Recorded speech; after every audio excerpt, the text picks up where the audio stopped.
Hey guys, AJ here back with another one. So today we're going to jump back into the world of paternity fraud. So this is a video called The Hidden Side of Paternity Fraud by Women Against Paternity Fraud. They're a nonprofit organization that helps to prevent paternity fraud. I know, a women's based organization that helps prevent paternity fraud. Who would have thought, right? But let's just jump into this. Remember to like and subscribe, and let's go. Paternity fraud is a worldwide epidemic. You can't legislate morality, but our laws and policies should always seek the truth. They want the money from whoever they can get it from. He would never do anything to hurt anyone ever. I refuse to continue to pay for somebody else's child.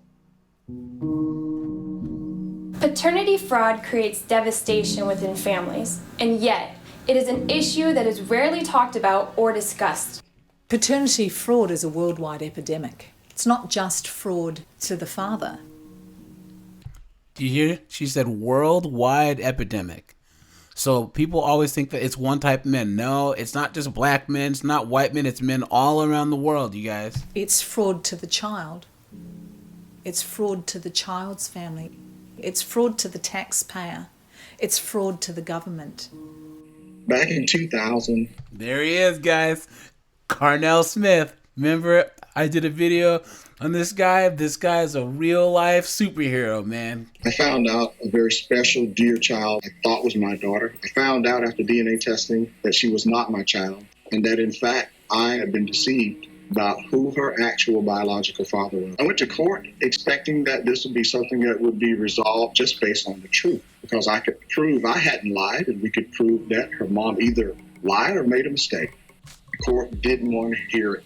So after appealing it through all of the Court of Appeals, and I took it to the U.S. Supreme Court, proving that there's over 1 million men and boys like me in that situation. Paternity fraud can occur in many ways. Default judgment, 1 million, he said. 1 million. in-hospital paternity acknowledgments, marital presumption of paternity, and lack of legal representation. My children had talked to me and asked if we could find out where we're from, because we've always been curious. My oldest daughters came back, and I wasn't on hers, and she wasn't on mine. So we decided to pursue further DNA that was state sanctioned through Tennessee. It cost us around $200 to get that done. We got the results back in within 4 or 5 days. The results came back as a 0% of me being the father.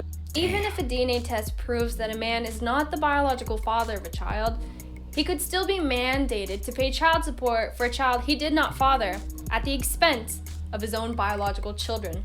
My experience with paternity fraud is being proclaimed to be a father with a default judgment. How it affects my biological children is now they're in a belief that maybe they have another sibling out there. Financially, it affects my children because I'm not capable of keeping up with the bills and certain necessities that my own children need. When it comes down to me working a 40-hour work week, and at the end of the week, I'm being stripped from everything that I work for. Not only does paternity fraud affect men, but women can be paternity fraud victims too. The wife of the guy, the mother of the guy, the fiance, the girlfriend, his sister, his grandmother, his aunt. All of these are people who are often affected because when he can't pay the child support, he goes to jail. And That's facts. Because remember, guys, I had a video with Cornell West where he was saying that a lot of the people that he advises are the wives and the sisters and the mothers of these guys who are being defrauded. And then the lead attorney had a video where he was saying the same thing. A lot of the people that contact him about paternity cases are actually women who are, married to a guy going through this or whatever. So, yeah. they're often the people who are trying to come up with the money to get him out. Paternity fraud has impacted me personally, emotionally. It's been, it's been extremely emotional. My husband is a sweet, sweet man. He would never do anything to hurt anyone ever. To watch him go through this and to see how it's affected him has just been really, really hard. And to see him being taken advantage of has been really, really hard. He's very trusting. He's a very honest person. She swore to him that the baby was his, and he believed her. This is an issue that impacts men, women, and children. It does. And that's why, guys, like I said before, never sign anything until you get a DNA test.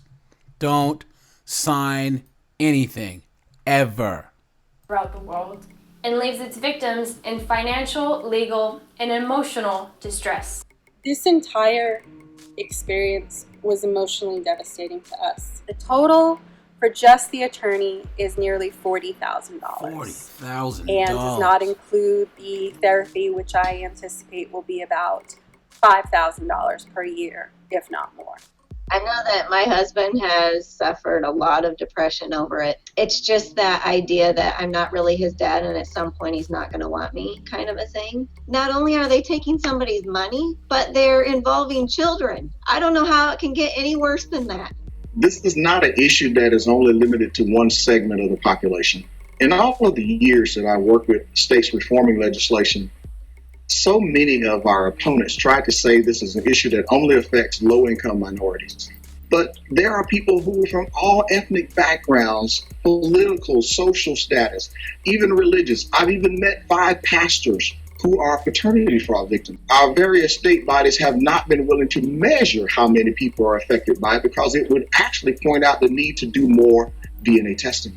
Falsely accused men who fall behind on their child support payments can have their driver's and business license suspended, their taxes intercepted, and can even be jailed for the crime of not fathering a child. As of right now, for what I owe. And don't forget, guys, they can take your passport too. I owe $31,000 and counting. License is already being suspended almost to this point. I've been a supervisor in the oil fields and all that, and as soon as they strip your license, they automatically demote you, take away your truck, take away everything that you've worked hard for. It is often reported that paternity fraud occurs when a mother does not truthfully disclose the identity of the biological father. However, this is not always the case.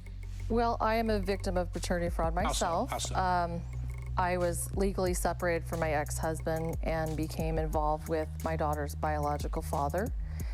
We had a daughter together, and for 2 years he had a relationship with my daughter, paid child support, we had a relationship, and then after the second year he decided, I'm going to use the presumption of marriage law. He took my ex-husband to court to say he's now the legal father, I'm not, I'm out of the loop. We fought for about 11 years. She was not going to perpetuate a lie to her child, and because of that, now her child is actually fatherless. According to the state of California, her child has no father because she wouldn't pin the wrong man. So let's talk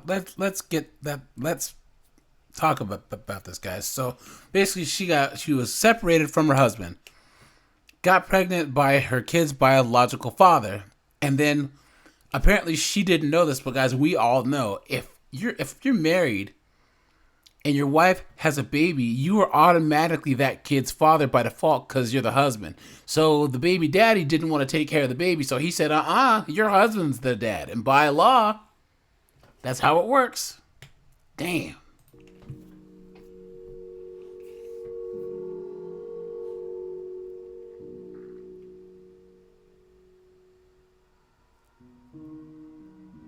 Across the nation, military men are highly vulnerable to paternity fraud. In many cases, this is to take advantage of their income and military benefits. The military benefits that my husband had definitely were a reason why she chose my husband to be the father. That was told to us by her ex-friend that told my husband. He was in the Marines for 6 or 8 years prior, and then he was in the Army. So he had just gotten out of the Marines, and then he had met her and then joined the Army about a year after that. I do believe that him being in the military did make it very easy for her to commit paternity fraud because he was away, and when she became pregnant, she didn't tell him. He had just gotten home and had been home for a month, and then she told him she was pregnant. Paternity fraud is an Now, if I'm not mistaken, that's been fixed because the military requires mandatory DNA testing now. Someone in the comments correct me if I'm wrong, but that's what I know as of right now. international issue.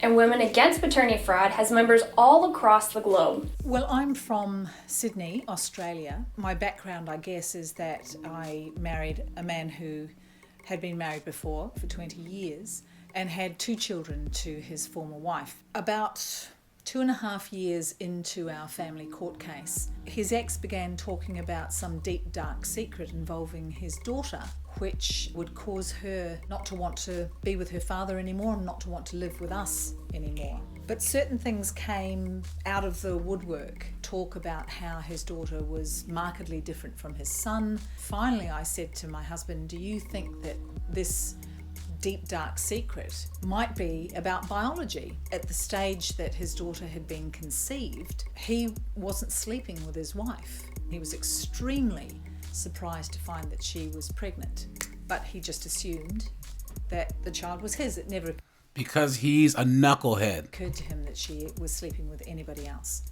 We decided to take a paternity test. The first paternity test came back as 100% negative. That is absolutely no possibility of his daughter being his biological child. Very few paternity fraud victims find justice in our court systems, but are there really any winners in paternity fraud cases? It's been almost a year and a half since I last saw her.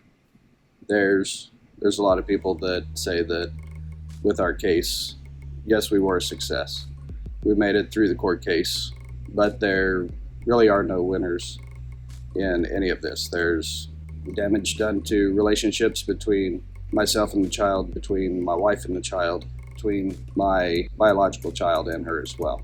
Today, there is DNA testing, so there is no excuse for continued injustice. It's facts. Had mandatory testing been available when my husband's eldest was born, a lot of this could have been avoided. The technology exists, and I think the law needs to catch up with the technology. I was the first person to win this case using that law that says truth does matter. Using DNA to prove paternity matters. Using DNA to disprove paternity matters. And now a young lady is able to find out who her actual biological father is. Women Against Paternity Fraud is a national nonprofit organization that addresses the issue of paternity fraud through our educational, media, and advocacy programs. Women Against Paternity Fraud is a great opportunity to learn the process on how do you reform the law, how to become educated, how to become empowered, and then how to take your voice along with other women who say that we're able to tell the truth. When we believe that the other women can also tell the truth and we should require that, then joining with Women Against Paternity Fraud gives you an avenue to become one of many. And I think that there's a certain point to what he's saying is that oftentimes women don't listen to men. So hearing this coming from guys, we all know that what they're saying is true, right? But they say, oh, it's just men whining and moaning and complaining. But hearing it come from women would be a real game changer here. But until then, guys, all we can do is just change our mindsets and be extremely careful. You know what I'm saying? Because there's not enough women out there saying what these women are saying. For being a paternity fraud victim, I looked high and low with many organizations, and I contacted other organizations. They had my story for years, and they did nothing. They go, oh, I'm sorry to hear it. Give me more of your court stuff. And they did nothing. Diana actually cared. Every victim, case by case, puts her... Well, we can end it here. This is talking about the organization. But guys, I mean, this is more of what we all say. Guys, you know, never ever sign anything until you get a DNA test. Ever. Because once you sign that birth certificate, you're done. You know what I'm saying? Guys, don't believe a woman if she says that she's on birth control or anything. Always bring your own protection. Always use protection. You know what I'm saying? Because you don't want to end up like one of these guys. If you get a summons to go to court for child support or any type of paternity, show up to court. So, all right, you guys, let me know what you think. Let me know if you've gone through this in the comments. Like, subscribe. This is AJ, and I'm out of here.